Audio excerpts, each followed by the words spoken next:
Fala galera do canal, tudo bem? Estamos gravando mais um vídeo aí. Lembrando que quem não se inscreveu, não se esqueça, só se inscrever clicando aqui embaixo, ative o sininho, dê um like, ajude compartilhando nossos vídeos.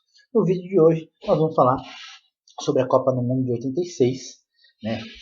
Copa do Mundo de 86 que aconteceu no México. Ela foi a 13ª edição e ela ocorreu entre 31 de maio e 29 de junho, né?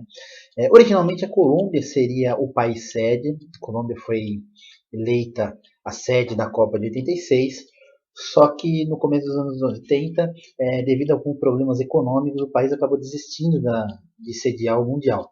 A FIFA logo ofereceu a Copa do Mundo para Brasil, Estados Unidos e Canadá, para desses países sediarem. Brasil, Estados Unidos e Canadá não tiveram interesse é, em sediar essa Copa do Mundo, até por causa das exigências que a FIFA tem com o seu protocolo. Estados Unidos até sediou a Copa em 94. O México aceitou o convite e se tornou o primeiro país a sediar pela segunda vez o Mundial, né? Lembrando que em 70 a México tinha sido sede do Mundial, a Copa de 70, 16 anos depois, sediaria novamente o Mundial, né? Mesmo em 85, quando sofreu um terrível terremoto, não impediu o país de realizar a Copa do Mundo, até porque estádios já estavam prontos, a maioria do caderno de protocolos da FIFA já estava pronto, porque sediou a Copa 16 anos antes. Então houve modernização tudo do país, então não teria porquê de não sediar a Copa do Mundo, né? Aí agora, em pós 82, aquela super seleção do Brasil de 82, nós já falamos num vídeo aqui, né? Uma pena aquela seleção não ter conquistado a Copa do Mundo. Perdeu o Tere Santana. Tere Santana foi dirigir se não me engano, ao Ahly, se não me engano, da Arábia Saudita, né? Foi lá para o Oriente Médio para dirigir uma equipe, como muitos treinadores na época foram, né? Houve um êxodo bastante grande de treinadores para o Oriente Médio, e o Tere Santana não foi exceção. O treinador da seleção brasileira era Evaristo de Macedo. O Evaristo participa de amistosos, tudo, mas não resiste a maus resultados e cai. E tem a Copa do Mundo, o Tere Santana tem as eliminatórias da Copa do Mundo, o Tere Santana com contrato lá no Arábia Saudita, e o Brasil conseguiu, como as eliminatórias eram disputadas praticamente junta, né? Era um mini torneio, três por chave, Brasil, Paraguai e Bolívia.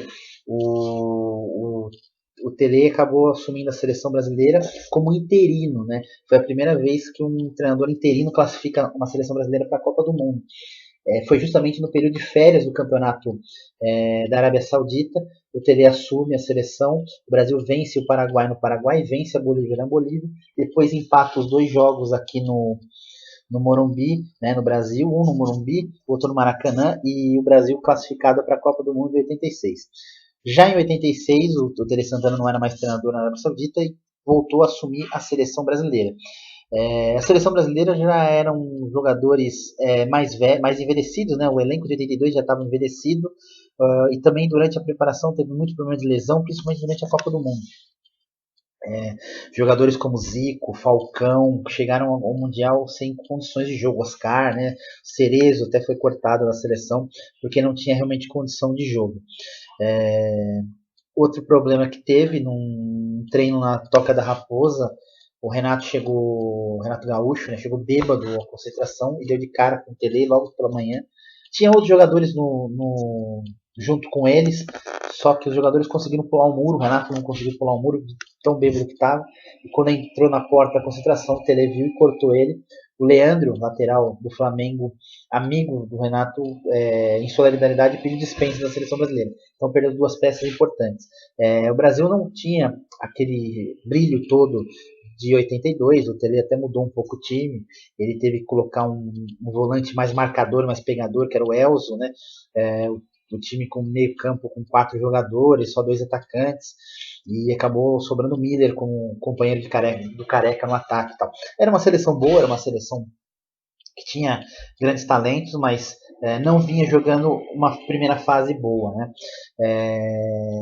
O Zico, que era a grande estrela um ano antes, tinha sofrido aquela entrada criminosa do Márcio Nunes, tinha se recuperado, mas ele não tinha condição de jogar 90 minutos ainda, né? 24 equipes foram classificadas para aquela Copa do Mundo, 2 de cada grupo, né, 6 grupos, 2 de cada grupo, e os 4 melhores terceiros colocados também se classificavam. Né? Pelo grupo A, Argentina, Itália e Bulgária se classificaram. Pelo grupo B, México, Paraguai e Bélgica. Pelo grupo C, União Soviética e França. O grupo D tinha Brasil, Espanha, Argélia e Irlanda do Norte. Brasil e Espanha se classificaram. O Brasil estreia contra a Espanha, ganha de 1-0, gol do Sócrates. Mas a Espanha reclama bastante desse jogo, a jogada do gol do Brasil, Careca, que bate a bola e ela vai na travessão para volta o Sócrates pegar. Eles dizem que estava impedido, e teve um gol da Espanha mal anulado, né? Anularam o gol e o jogador estava em posição legal. Então a Espanha reclama bastante dessa estreia do Brasil. O segundo jogo do Brasil, o Brasil continua não jogando bem, ganha da Argélia por 1-0, mas não joga um grande futebol. Careca faz o gol. Contra a Irlanda do Norte, que era o adversário mais fraco do grupo, o Brasil ganha por 3-0, mas ainda assim se arrastava no Mundial, não era nem sombra daquele time de 82. Né? Pelo grupo E, Dinamarca, Alemanha Ocidental e Uruguai. A Dinamáquina, a famosa Dinamáquina, nós já falamos da Dinamáquina no vídeo da evolução tática do futebol. A grande evolução foi justamente a Dinamarca nesse Mundial, o 3-5-2, com o líbero, o Olsen, aparecendo em infiltração dele. Era um time que bateu a Alemanha, goleou o Uruguai por 6-1, realmente jogou um futebol muito bonito nessa Copa do Mundo, e surpreendeu, classificou em primeiro no grupo, Alemanha Ocidental em segundo. Né? No grupo F, Marrocos, surpreendendo também, classificou à frente da Inglaterra, e Polônia foi a terceira colocada, classificou. As oitavas de final, um clássico sul-americano, final inclusive da Copa América do ano anterior. O Uruguai tinha sido campeão, só que dessa vez a Argentina deu troco, bateu por 1-0. Né? A Inglaterra bateu o Paraguai por 3-0. A Dinamáquina, poderosa Dinamáquina, tomou uma goleada da Espanha por 5-1, a Espanha do Emílio Butraguinho. Como eu falei, o sistema da Dinamáquina surpreendeu, era um sistema bem ousado, só que tinha algumas falhas, e ficou provado nesse jogo. Foi um grande jogo, mas 5-1, e a Dinamáquina partiu para casa mais cedo. Né? Outro grande jogo dessa Copa, União Soviética e Bélgica. A Bélgica tinha a primeira grande geração, né, belga, com o Chifo, né, que era o grande jogador, o grande centralizador do time, ganhou de 4-3 da União Soviética, né? A União Soviética do goleirão Dazaev, que 2 anos depois foi vice-campeão da Euro em 88. Né? Brasil pegou a Polônia, quarta colocada no Mundial de 82, né? Terceira colocada no Mundial de 82, mas era um time mais envelhecido. O Brasil atropelou, aí sim jogou um grande futebol, ganhou por 4-0 e classificou-se para as quartas de final. A Itália e França, a França ganhou dos campeões do mundo, a Itália ficou nas oitavas de final, e a Alemanha Ocidental ganhou do Marrocos por 1-0, e o México bateu a Bulgária por 2-0. Nas quartas de final, aí o grande jogo, o jogo talvez mais polêmico de todos, Inglaterra e Argentina. Tinha tido a Guerra das Malvinas em 81 entre Argentina e Inglaterra, então esse jogo tinha um calor todo especial. Maradona versus Lineker. A seleção argentina não era uma grande seleção, tinha alguns bons jogadores, mas o grande craque, o grande cérebro era o Maradona. Maradona carregou essa seleção argentina nas costas. Foi a Copa do Maradona, lógico.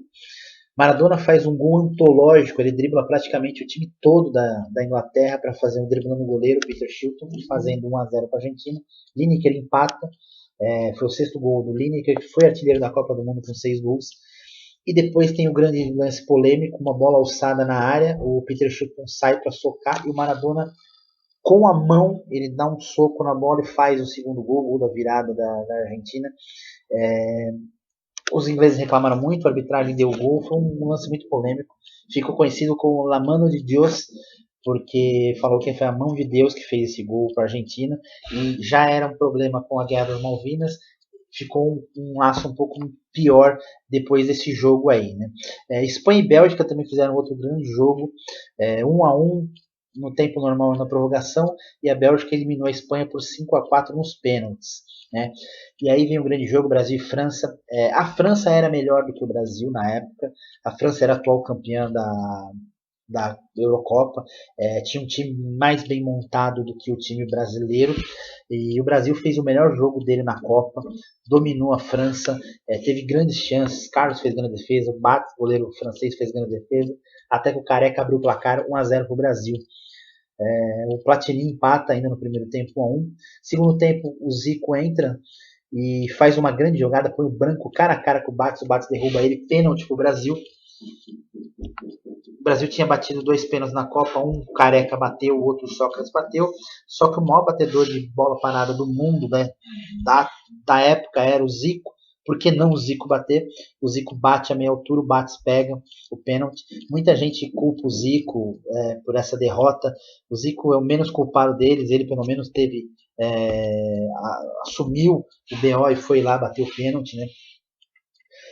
Seguiu 1-1, prorrogação, a prorrogação segue 1-1, o Brasil perde um caminhão de gols na prorrogação, um gol atrás do outro, era para o Brasil ter atropelado a França, não atropelou, penalidades máximas outra vez, dessa vez o Zico faz o pênalti dele, Platini perdeu, Platini chutou para fora o pênalti, Júlio César e Sócrates perdem, Júlio César bate na trave e o Sócrates, o goleiro bate, pega.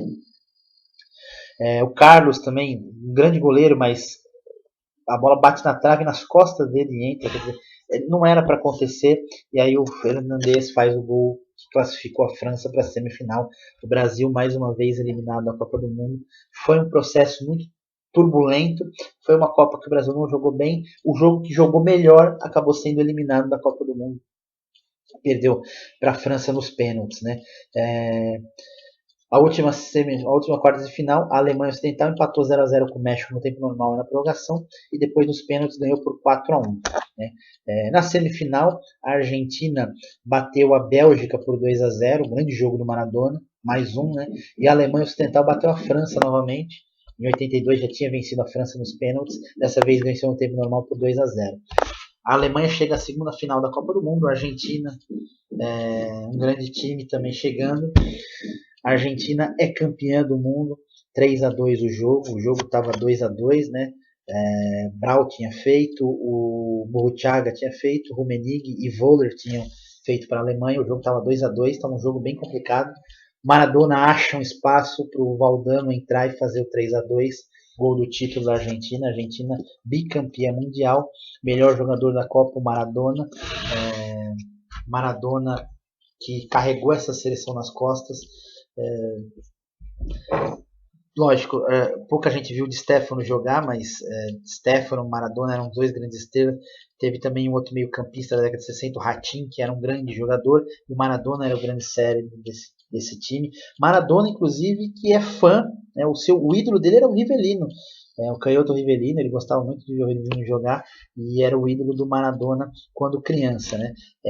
O Maradona nessa época jogava no Napoli, tudo, era um grande jogador, transformou o Napoli num time vencedor essa época aí, né? E hoje tem o Messi é um grande jogador, e há essa discussão quem é melhor, Messi e Maradona. Particularmente para mim eu acho Maradona, mas o Messi é um jogador de outro planeta, um excepcional jogador, né? Lembrando que quem não se inscreveu, não se esqueça, só se inscrever clicando aqui embaixo, ative o sininho, dê um like, ajude compartilhando nossos vídeos. Espero que vocês tenham gostado. Até o próximo vídeo.